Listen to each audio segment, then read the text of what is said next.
Hello guys, मैं आपके लिए आज इस वीडियो के माध्यम से लेके आया हूँ टीजीटी और टेट में पूछे गए फिज़िक्स के क्वेश्चन। और ये एक जनरल सी बात है, जनरली आप सबको पता होगा जो कि एस्पायरेंट है, जो चाहते हैं कि हम टेट क्लियर करें नॉन मेडिकल स्ट्रीम में या टीजीटी क्लियर करें नॉन मेडिकल स्ट्रीम में। उन्हें पता है कि फ़िज़िक्स एक बहुत ही वाइटल रोल प्ले करता है और फिज़िक्स का सिलेबस इतना लेंथी होता है कि इसे कवर करना भी बहुत मुश्किल होता है। तो हम इन वीडियोस में, जो भी मैं वीडियोस बना रहा हूँ, इसमें हम डिस्कस करेंगे वो प्रीवियस क्वेश्चंस जो कि ऑलरेडी टीजीटी या टेट एग्ज़ाम में पूछे गए हैं।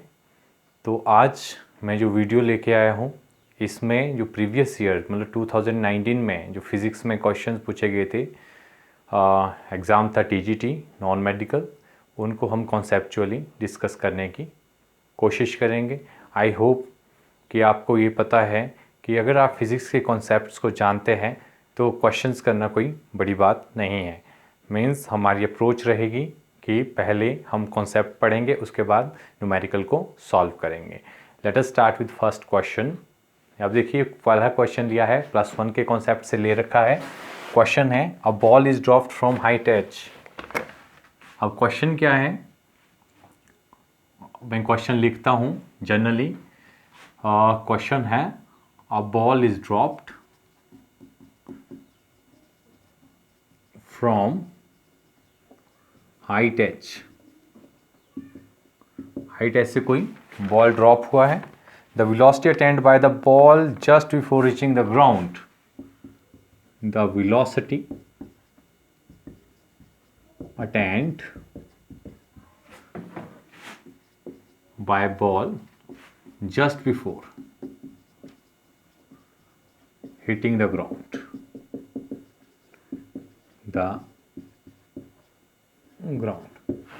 ये जो क्वेश्चन है ये टीजीटी नॉन मेडिकल 2019 का क्वेश्चन है। तो देखिए, कॉन्सेप्ट +1 का है तो इसमें ऑप्शंस भी दिए थे। ऑप्शंस में यहाँ लिख लेता हूँ। ऑप्शंस थे 0, दूसरा ऑप्शन था √GH और तीसरा ऑप्शन था √2GH और चौथा ऑप्शन था √2H/G। अब ये क्वेश्चन सॉल्व कैसे करना है ये देखिए। A ball is dropped from height H, the velocity attained by the ball just before hitting the ground. अब देखिए, सीधा सा कॉन्सेप्ट है, ये +1 का कॉन्सेप्ट लिया है, +1 से क्वेश्चन लिया है। अगर आपको +1 में पता है कि काइनेमेटिक इक्वेशन क्या होती है, कौन कौन सी इक्वेशन काइनेमेटिक इक्वेशन होती है जो कि एक यूनिफॉर्मली एक्सेलरेटेड मोशन को रिप्रेजेंट करती है, और साथ ही आपको पता है कि फ्री फॉल की कंडीशन क्या है, तो ये क्वेश्चन बहुत ही सिंपल है। देखिए यहाँ पे मैंने पूरा काइनेमेटिक इक्वेशंस का आपको पता है कि S = UT + ½ AT² लिख लीजिए। S = UT + ½ AT²। ये भी एक इक्वेशन है। S डिस्टेंस होता है या डिस्प्लेसमेंट होती है, U इनिशियल वेलोसिटी है, A एक्सेलरेशन होती है। एक इक्वेशन है V = U + AT। इसमें V क्या होता है, V velocity after time t होती है, U initial velocity, A acceleration, और V² - U² = 2AS। जो मीनिंग्स है वो सेम रहेंगी। अब देखिए, बात की यहां अ बॉल इज ड्रॉप्ड का मतलब क्या हुआ, किस चीज की बात कर रहे, फ्री फॉल की बात करते हैं। और अगर हम इन इक्वेशंस को हम बोले फ्री फॉल में क्या होगी इक्वेशन, फ्री फॉल का एक जनरल सी बात यह है कि फ्री फॉल, उसी फॉल को फ्री फॉल बोलते हैं जो कि इनिशियल वेलोसिटी 0 के साथ और एक्सेलरेशन अंडर ग्रेविटी हो। समझ रहे हैं आप बात को कि मतलब फ्री फॉल किसे बोलेंगे, फ्री फॉल बोलेंगे क्योंकि यहां पे बोला है बॉल इज ड्रॉप हुआ है बॉल, मतलब इसका मतलब फ्री फॉल है। और फ्री फॉल की कंडीशन क्या है, इनिशियल वेलोसिटी 0 होने होती है और एक्सेलरेशन कितनी होती है, acceleration due to gravity. Free fall होता है अंडर ग्रेविटी। तो इट मींस इक्वेशंस कैसे बदल जाएगी, तो अंडर फ्री फॉल इक्वेशन हो जाएगी, पहली इक्वेशन U 0 हो जाएगा, S = A क्या हो जाएगा, ये हो जाएगा g के बराबर, s equal to 1/2 GT², v क्या हो जाएगा GT, और v² क्या हो जाएगा 2GS। अब देखिए, अब हम इसको सॉल्व करते हैं। Question, a ball is dropped from height h, मतलब ये बॉल है, ये ग्राउंड है यहाँ पे, और ये क्या किया गया है, ड्रॉप हुआ है किस हाइट से, h हाइट से ड्रॉप हुआ है। तो इसका मतलब यहाँ पे जहाँ से ड्रॉपिंग पॉइंट है, जहाँ पे ड्रॉपिंग पॉइंट है वहाँ पे इनिशियल वेलोसिटी क्या होगी 0, क्योंकि ड्रॉप की बात हो रही है, मतलब ये किसके अंडर है, फ्री फॉल के अंडर है। और आपने कहाँ वेलोसिटी फाइंड करनी है, यहाँ पे आपने v फाइंड करना है। समझ रहे हैं आप बात को। और दिया क्या है आपके पास, h दिया है, तो आपके पास ये 3 इक्वेशन है, इनका यूज कर सकते हैं आप। अब देखिए, इस क्वेश्चन में टाइम कहीं भी नहीं है, टाइम की बात ही नहीं हुई है, तो टाइम वाली 2 इक्वेशंस को आप क्या कर देंगे, निग्लेक्ट कर देंगे। ये वाली इक्वेशन यूज कर रहे हैं आप, हम यूज करेंगे we know that v² is equal to 2GS। हमें पता है s क्या होता है, डिस्टेंस होता है, और यहाँ पे s कितना है, h दिया है, तो s is equal to h, तो v² क्या आ जाएगा 2GH, और हम क्या बोल सकते हैं, और v is equal to √2GH। तो ये इसका एक सिंपल सा आंसर था। देखिए, ये इसका राइट आंसर है, सिंपल है। यहां पे टेक्निकलिटी क्या थी कि आपको पता था कि ड्रॉप का मतलब फ्री फॉल है, तो इसका मतलब है आपको इनिशियल वेलोसिटी क्या करनी है, 0 कंसीडर करनी है। एक बहुत ही सिंपल कॉन्सेप्ट लिया था, जो कि +1 की काइनेमैटिक्स से क्वेश्चन इन्होंने उठाया था। ये क्वेश्चन क्लियर है, देखिए फिर से देख लीजिए कि किस तरह से एक सिंपल क्वेश्चन पूछा गया और कितना सिंपल इसका आंसर है। ओके, अगले क्वेश्चन की बात करते हैं हम।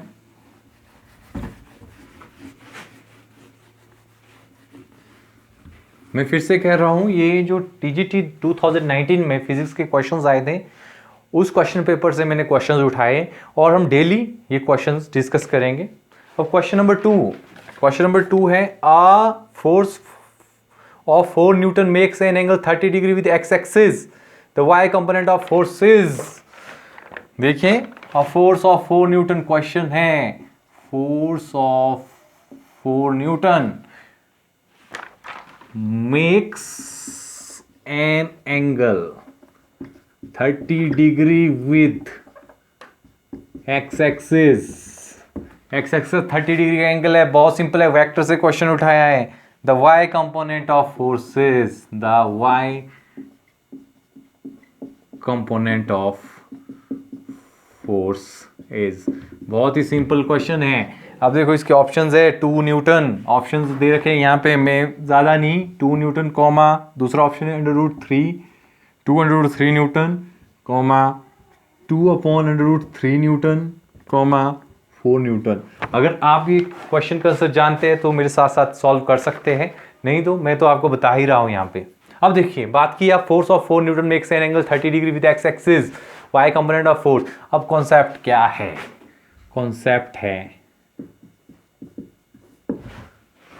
कॉन्सेप्ट क्या, कहां से क्वेश्चन उठाया, कौन से कॉन्सेप्ट से क्वेश्चन उठाया, ये उठाया है resolution of vector, resolution of vector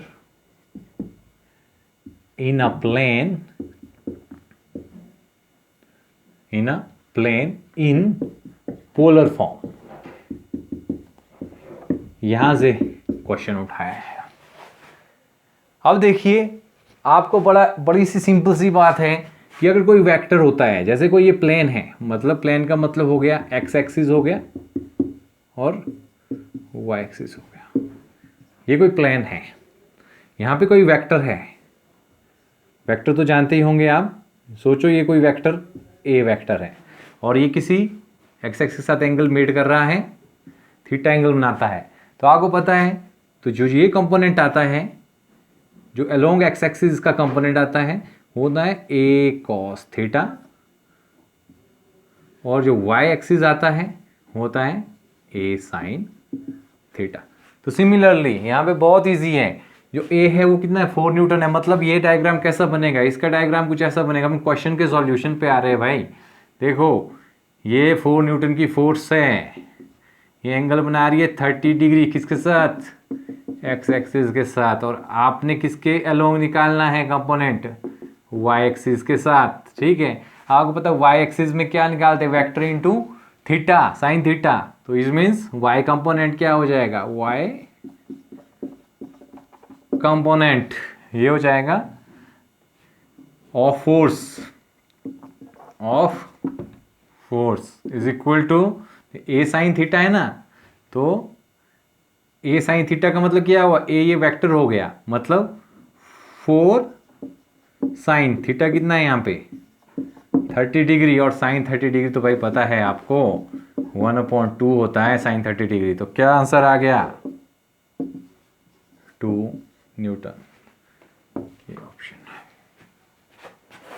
है। तो देखिए एक सिंपल सा क्वेश्चन उठाया, सिंपल सा कॉन्सेप्ट लगाया, बट आपको क्या होना चाहिए, थोड़ा बेसिक आइडिया होना चाहिए। अगर आगे भी कोई ऐसा क्वेश्चन आता है तो आपको पता है करना कैसे है। इस तरह से होगा, इस तरह से अगर आपको फॉर एग्जांपल y कंपोनेंट दे रखा तो आप x कंपोनेंट निकाल सकते हैं, क्योंकि आप x कंपोनेंट में cos थीटा, जिसके साथ एंगल बना होगा वहाँ cos थीटा आता है, जहाँ एंगल नहीं बना होता वहाँ sin थीटा आता है। Is it right? Okay, 2 questions हो गए।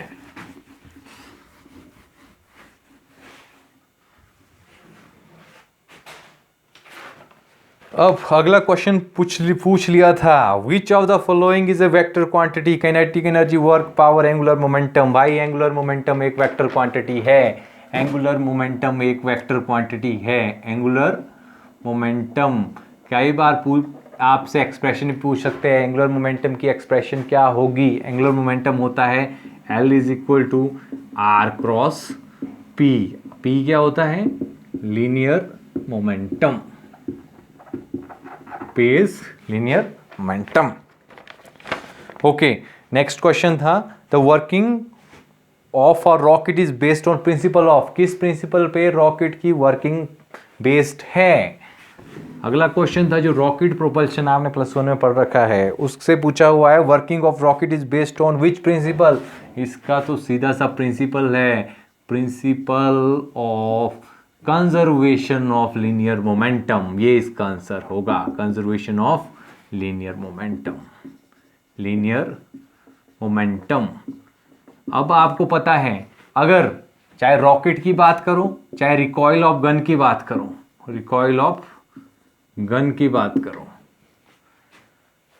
रिकॉइल ऑफ गन हो गया, रॉकेट हो गया, एक्सप्लोजन ऑफ बॉम्ब हो गया, ये सभी कौन से यूनिवर्सल लॉ को फॉलो करते हैं, ये फॉलो करते हैं law of conservation of linear momentum. और law of conservation of momentum क्या बोलता है कि the total momentum of a body remain constant अगर नेट अप्लाइड फोर्स क्या हो, 0 हो। बॉडी हो चाहे सिस्टम हो, अगर उसमें नेट अप्लाइड फोर्स 0 है तो उसका मोमेंटम क्या होता है, 0 ही रहता है। Means sorry, not 0, it is constant. अगर फोर्स 0 हो तो मोमेंटम क्या रहता है, कंजर्वेशन ऑफ मोमेंटम क्या बोलता है भाई, कोई सिस्टम में अगर नेट एक्सटर्नल फोर्स 0 होती है तो जो मोमेंटम होता है सिस्टम का वो क्या रहता है, कांस्टेंट रहता है। इतनी सी बात है। और रॉकेट प्रोपल्शन और रिकॉइल ऑफ गन इसी पे बेस्ड है, जो फॉलो करते हैं, इन प्रिंसिपल्स को फॉलो करते हैं। अगला क्वेश्चन पूछ लिया है, the acceleration of body moving with, देखिए क्वेश्चन है, the acceleration of a body, +1 से पूछा है, +1 की बातें हैं, moving with constant speed, moving with constant speed in a circle is, in a circle is. Options दिए हैं भाई, ऑप्शंस दिए हैं 0, पहला ऑप्शन है 0, दूसरा ऑप्शन है r ओमेगा, तीसरा ऑप्शन है ओमेगा स्क्वायर अपॉन आर, और चौथा ऑप्शन है आर ओमेगा स्क्वायर। देखो हम बात करते, मैं बोला है मैं आपको कॉन्सेप्ट बताऊंगा, कि इस तरह से हुआ है ये, ताकि अगर आपको आगे भी कोई दिक्कत हो तो आप कोई अलग तरह का क्वेश्चन आए तो आप उसको भी सॉल्व कर पाएँ। कॉन्सेप्ट भी साथ डिस्कस करेंगे, क्वेश्चन भी साथ डिस्कस करेंगे। ऐसा नहीं होगा कि सीधा ही बोल दिया हाँ ये राइट आंसर है। इस तरह के अप्रोच से हम नहीं चलेंगे, क्योंकि इस तरह के अप्रोच कामयाब नहीं है। जब तक आपको कॉन्सेप्ट का पता नहीं होगा तब तक क्वेश्चन, अगर डिफरेंट टाइप का क्वेश्चन आएगा वो आप सॉल्व नहीं कर पाएंगे। अब देखिए क्या है ये, moving with a constant speed in a circle, मतलब बात किसकी हुई है, +1 का कॉन्सेप्ट लिया है। +1 का कॉन्सेप्ट है, +1 का कॉन्सेप्ट क्या है, uniform circular motion. Uniform circular motion. अब यूनिफॉर्म सर्कुलर मोशन क्या होता है, यूनिफॉर्म सर्कुलर मोशन होता अ मोशन विद, देखिए क्वेश्चंस के आंसर्स आने शुरू हो गए, क्वेश्चंस भी आ रहे हैं और आंसर्स भी आएंगे। Motion with constant speed but varying velocity. Clear रखिए दिमाग में, यूनिफॉर्म सर्कुलर मोशन क्या है, motion with constant speed but varying velocity, यही है यूनिफॉर्म मोशन। अब देखिए, अब इसमें बात करते हैं हम, अब देखिए वेलोसिटी वेरी कर रही है तो इसका मतलब है एक्सेलरेशन है, और वही एक्सेलरेशन के बारे में आपसे यहां पूछा गया कि वो एक्सेलरेशन कितनी होगी। सिंपल सी बात होती है, जैसे कोई बॉडी सर्कुलर मोशन में है, ये सर्कुलर पाथ में फॉलो कर रही है कोई बॉडी, ये फॉलो कर रही है यहाँ पे, इसका ये सर्कुलर ट्रेजेक्टरी है, इज इट राइट। अब देखिए ये रेडियस r है, इसमें मूव कर रही है बॉडी। अब देखिए बॉडी यहाँ से जाएगी, यहाँ पहुँचेगी, और ये कितना होगा, ये वेक्टर r है, ये वेक्टर r डैश है, क्योंकि वेक्टर क्या होती है, बोथ होती है मैग्नीट्यूड एंड डायरेक्शन। और ये क्या होगी, एक डिस्प्लेसमेंट होगी यहाँ से यहाँ तक, ये डिस्प्लेसमेंट को क्या बोलता हूँ मैं, डेल्टा r, और ये एंगल कितना बना है, डेल्टा थीटा। लेट जो डिस्प्लेसमेंट हुई है पॉइंट ए से पॉइंट बी तक, जो डिस्प्लेसमेंट हुई है, ये डेल्टा टी टाइम है डिस्प्लेसमेंट का, डिस्प्लेसमेंट हुई है इस टाइम में, डिस्प्लेसमेंट टाइम है, इस टाइम डिस्प्लेसमेंट हुई है। अब देखिए अगर हम वेलोसिटीज की बात करें तो वेलोसिटी टेंजेंशियल होती है हमेशा, यहाँ पे वेलोसिटी होगी v1, इज इट राइट, यहाँ पे वेलोसिटी होगी v2। तो अगर आप इसको भी क्या करते हैं, इकट्ठे लेते हैं, वेक्टर को उठा के इसको यहाँ पे उठा के रखते हैं, तो ये कुछ इस तरह से बनते हैं, सिमिलर ट्रायंगल्स बन जाएंगे। एक बन जाएगा डेल्टा r, ये वाला r डैश, और दूसरा बन जाएगा चेंज इन वेलोसिटी। देखिए v1 ये है, तो v1 हमने ये कंसीडर किया है, और ये चेंज इन वेलोसिटी हो गया, तब जाके हम कहाँ पहुँचे हैं, v2 पे पहुँचे हैं। अब ये प्रॉपर्टी है भाई, प्रॉपर्टी क्या होती है, प्रॉपर्टी ऑफ सिमिलर। अब देखिए एक दूसरी बात बताता हूँ मैं, r डैश और जो r है उनका लेंथ बराबर है वेक्टर्स की, और जो v1 और v2 का मैग्नीट्यूड भी क्या है, सेम है, v है। क्यों सेम है, because constant speed, magnitude of velocity is speed, ठीक है। अब देखो ये दोनों ट्राइंगल्स कैसी बनती है, यहाँ से सिमिलर ट्राइंगल बनती है, इसका मतलब होता है delta r upon r is equal to delta v upon v। Identity लगाए हमने, आइडेंटिटी लगाए हम, ठीक है। अब देखिए डेल्टा t टाइम में हुआ है, डिवाइड कर देते हैं डेल्टा t टाइम से, means delta r upon r, delta t is equal to delta v upon v into delta t। Simple है, बहुत ही सिंपल है। देखिए अब क्या हो गया, ये हो गया ये delta r upon t, displacement upon time, ये क्या हो गया, velocity upon r is equal to delta v delta t into v, ये क्या बच गया, एक्सेलरेशन। तो यहां से क्या आ जाएगा, यहां पे लिख रहा हूं, दिस इंप्लाइज, ऑपोजिट कर रहा हूं, acceleration is equal to v square upon r। अब आपको पता है इसको किस फॉर्म में लिख सकते हैं, v is equal to r omega, omega is angular acceleration, this implies acceleration turn out to be equal to r square omega square upon R, तो आर से आर गया तो एक्सेलरेशन क्या आ गया, आर ओमेगा स्क्वायर। तो इसका मतलब क्या हुआ भाई, ये ऑप्शन करेक्ट ऑप्शन है। तो यहाँ पे आपको एक चीज का पता लग गया, यूनिफॉर्म सर्कुलर मोशन क्या होता है, motion with constant speed but varying velocity, it means there is a acceleration. Is it right?